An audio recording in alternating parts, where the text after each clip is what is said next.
இந்த மாதிரியான ஒரு முறை செயல்பாட்டுக்கு வரும் என்று நான் நம்பவில்லை.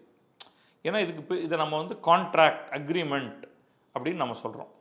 இப்போ நீங்கள் உங்களுடைய ஒரு திட்டத்தில் ஒரு ப்ராஜெக்ட், சினிமாங்கிறது ஒரு ப்ராஜெக்ட், அதில் நான் ஈடுபட வேண்டுமென்றால் இப்படித்தான் நீங்கள் வருமானத்தை பெற்றுக்கொள்ள வேண்டும் என்றெல்லாம் இன்சிஸ்ட் பண்ண முடியாது.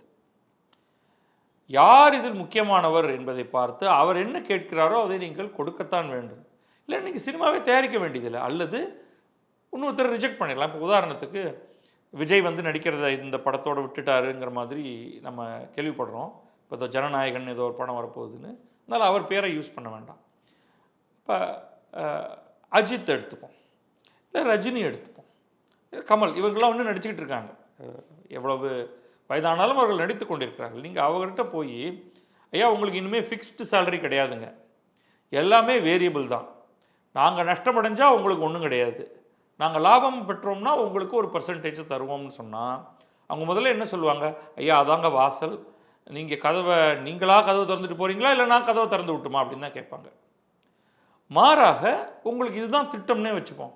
நீங்கள் ஒரு புதுமுக நடிகர்கிட்ட போகிறீங்க, அவர் ப்ராபப்ளி அக்செப்ட் பண்ணிப்பார். ஆனால் நீங்கள் புதுமுக நடிகரை பார்த்தோன்னே நீங்கள் என்ன பண்ணுவீங்க? தேங்காய் மூடி கச்சேரி அப்படின்னு ஒரு பேச்சு ஒன்று உண்டு. அந்த மாதிரி நீங்கள் அவருக்கு வந்து 200 ரூபா கொடுத்துட்டு, தம்பி சாப்பாடு போடுறேன், சொல்கிறபடி நடித்து கொடுத்துட்டு போ, நாளைக்கு நீ பெரிய ஹீரோவாக வருவ, போப்பா அப்படின்னு நீங்கள் சொல்கிறீங்க இல்லைங்களா? அப்போ நீங்கள் வந்து இதுதான் அப்படின்னு ஒருதலை பட்சமாக எந்த முடிவையும் எடுக்க முடியாது.